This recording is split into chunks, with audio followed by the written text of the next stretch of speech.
Hoje eu quero falar com vocês sobre padrões de resiliência aplicados ao desenvolvimento de software. Resiliência é a capacidade de um software de absorver problemas em uma ou mais de suas partes e continuar a oferecer um nível de serviço adequado ao negócio. Essa capacidade nem sempre é implementada nos sistemas modernos. Nós falamos em microserviços, em Event-Driven Architecture, arquitetura orientada a eventos, em consistência eventual, mas não implementamos mecanismos de resiliência no software. Para a gente começar a falar sobre resiliência, a gente precisa entender esse detalhe. Falhas acontecem. Em vez da gente tentar criar algo à prova de falhas, não seria melhor a gente reconhecer que as falhas podem e vão acontecer e investirmos em recuperar mais rapidamente das falhas? Não é verdade? Se a gente analisar a fórmula da disponibilidade, ela é o quociente entre o MTBF, que é o tempo médio entre falhas, e a soma do MTBF com o MTTR, que é o tempo médio de recuperação de falhas. A abordagem tradicional, ela procura aumentar o MTBF, diminuindo a existência de falhas. Com isso, ela aumenta a disponibilidade. Isso é ótimo, mas nem sempre nos sistemas modernos distribuídos, ainda mais quando a gente tem assincronismo e eventos, nem sempre é possível evitar falhas. As falhas se tornam mais comuns. Então, a abordagem mais moderna, a abordagem da resiliência, é investir em diminuir o tempo médio de recuperação de falhas. Com isso, a gente obtém um resultado melhor e mais viável. Para isso, existem alguns padrões de projeto de resiliência. Uwe Friedchen é um cientista da computação alemão. Ele estudou e revelou 4 categorias de padrões de resiliência que nós podemos implementar no nosso software: baixo acoplamento, isolamento, controle de latência e supervisão. Esse gráfico ao lado demonstra o relacionamento dessas 4 categorias de padrões e os seus padrões componentes. Eu vou falar aqui resumidamente sobre esses padrões. Não vamos entrar em muitos detalhes para não alongar muito o vídeo. A ideia é dar uma noção geral do que seriam padrões de resiliência. Todos esses padrões são extensões, na verdade, detalhamentos de algumas medidas de contorno muito simples que a gente pode tomar.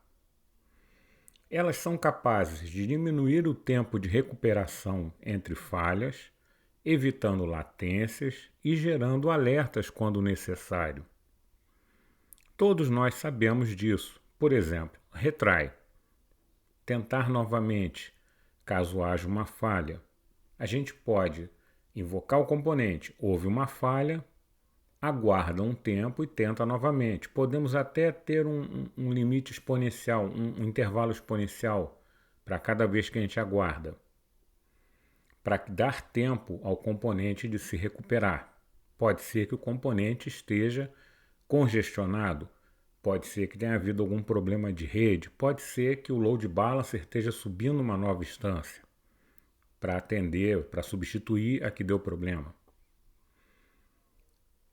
Outra medida de contorno é o fallback.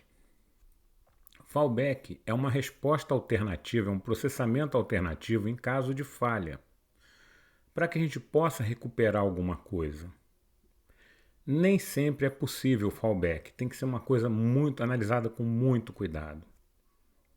A gente tem que ver se o nosso negócio vai comportar um fallback. Vamos dizer que você esteja aguardando a situação de crédito de um cliente. E o componente que dá essa análise de crédito está com problemas. Você pode negar a compra. Mas existe uma série de coisas que você pode fazer e fazer essa consulta depois, quando o componente estiver no ar. Para isso, você pode apenas analisar o histórico de compras e de pagamento do cliente que você tem, independente da análise de situação de crédito. É uma medida de fallback. Não é perfeita, mas ela permite você continuar o processo e colocar um follow-up para você verificar a situação de crédito posteriormente. Timeout. Timeout é você estabelecer um limite de tempo para respostas. Assim como quantas vezes você aguarda por resposta e como você vai aumentar o tempo que você está esperando para ter uma resposta. Timeout é muito importante que você controle timeout, não deixe por conta do HTTP. Você pode até não estar usando HTTP. Ele poupa recursos, ele poupa tempo. E fail fast. Fail fast é um conceito que as pessoas custam a entender. Se algo está falhando, melhor alertar logo, melhor falhar logo e evitar ficar tentando novamente. Você pode colocar barreiras entre o seu cliente e os seus serviços e essas barreiras podem ter um status do serviço, podem ter um rate limiter para limitar a entrada, podem ter saber se o serviço andou dando timeout nos últimos tempos e se já deu tempo de recuperar, por exemplo. Podem fazer até um heartbeat com o serviço. Se tiver numa condição que não dá para atender, tem que retornar logo. Esse é o fail fast. O retry significa você reconhecer falhas temporárias. Nem todos os componentes falham em definitivo. Os load balancers podem estar escalando para substituir instâncias falhas, pode haver um problema de rede temporário, pode haver alguma sobrecarga de serviço. O normal é a gente esperar um tempo antes de tentar novamente. Pode até aumentar esse tempo de espera conforme ele vai se esgotando, a gente aumenta mais um pouquinho, até um limite. E você pode avisar no primeiro problema que você está com muito tráfego no momento e que alguma demora é possível de acontecer. E você pode já alertar através de mensagens de log. O fallback. Se você não pode obter tudo que é necessário para gerar resposta, procure obter algo que sirva para seguir adiante, que sirva temporariamente, se o seu modelo de negócio permitir. Você pode, por exemplo, colocar a transação em pendência para posterior processamento, sempre levando em consideração o seu modelo de negócio. Timeout. Implementar um timeout razoável, com número de tentativas para componente. O timeout não pode ser padrão, porque os componentes têm throughput, ou seja, têm capacidade de processamento diferente. E fail fast. Retorne rapidamente. Um alerta de erro, se for o caso. Coloque validações na frente dos requests, mais complexos e demorados. Não deixa passar adiante, é como se fosse um portão. Se você está tendo excesso de tráfego, segura no portão. Tem até um código HTTP, Too Many Requests, que você pode usar. Evite invocar novamente componentes que estão falhando. Retorna logo uma mensagem de erro e aguarda para que o usuário aguarde e tente novamente mais tarde. Bom, a primeira categoria de padrões de resiliência seria o baixo acoplamento. nós estamos falando de sistemas distribuídos. Então, a gente tem que reduzir o acoplamento entre os componentes para reduzir a propagação de falhas. Se um componente está fortemente acoplado ao outro, falha no primeiro causará falha no segundo. E a gente acaba tendo falhas em cascata. Para isso existem alguns padrões. A sincronia, evitar chamadas síncronas entre os componentes. Você pode introduzir uma fila entre os componentes, por exemplo. Independência de localização. Um componente não invocar direto o outro, não saber a URL do outro. Isso permite implementar balanceamento de carga e alta disponibilidade. O seu componente ele obtém a localização do balanceador de carga de um determinado serviço através de um registry, por exemplo. Stateless. Jamais criar componentes stateful, que armazenam estados entre chamadas. A cada chamada, o servidor não conhece você tem que se identificar. Ele não guarda estado das chamadas anteriores. Isso permite distribuir transações entre servidores diferentes, permite a gente fazer balanceamento de carga. Relaxar restrições temporais. O que é uma restrição temporal? Você está fazendo mais de uma atualização em data stores diferentes.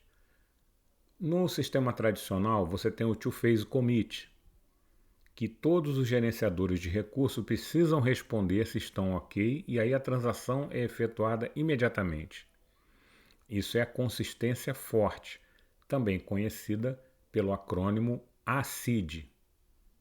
Atomicidade, consistência, independência, durabilidade. Isolamento, durabilidade.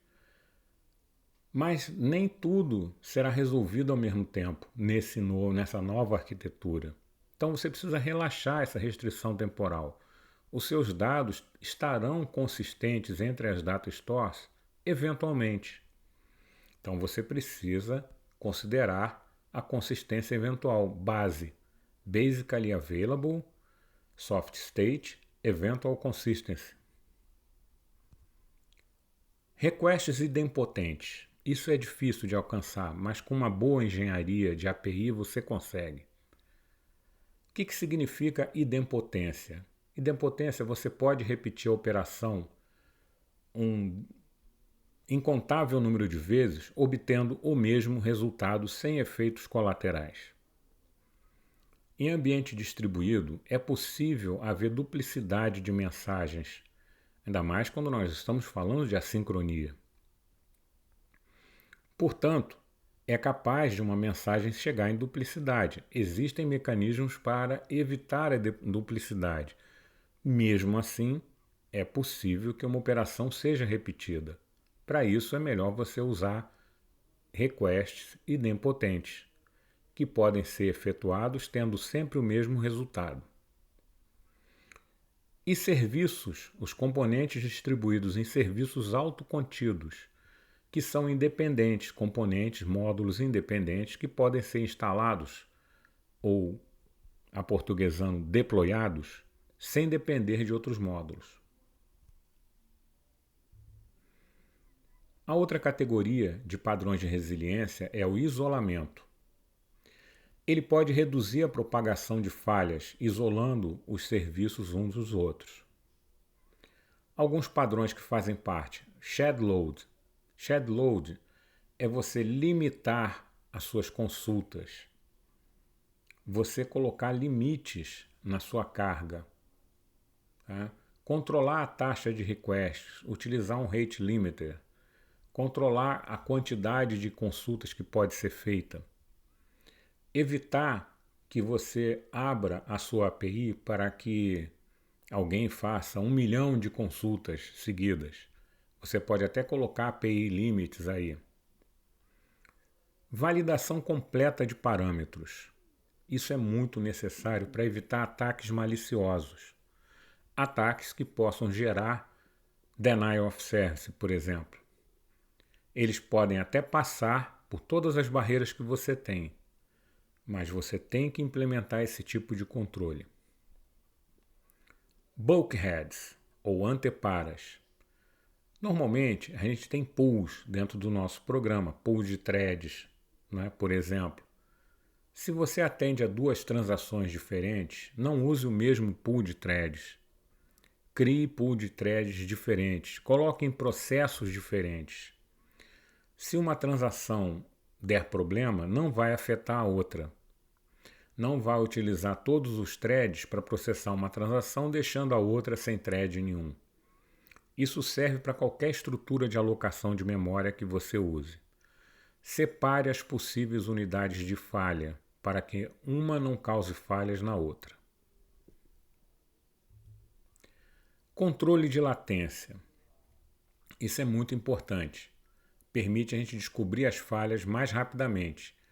Quando você tem muita latência, você só vai descobrir que o componente está falhando alguns segundos depois.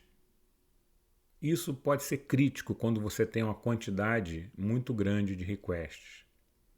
O primeiro padrão é o Bounded Queries, ou limite às consultas. Já até falamos disso em Shared Load. Limite as consultas. Imponha os limites nas consultas e nos resultados. Faça paginação. Procura levar o cache para o cliente, deixar o cliente cachear as coisas. Evita sobrecarregar os seus recursos. Tá? Isso vai diminuir a latência das suas respostas. Fanout e Quickest Reply. Quando você recebe um request, envie o pedido para múltiplos workers. Vamos supor que você tem um tópico, posta a mensagem no tópico e deixa múltiplos workers receberem e processarem a mensagem.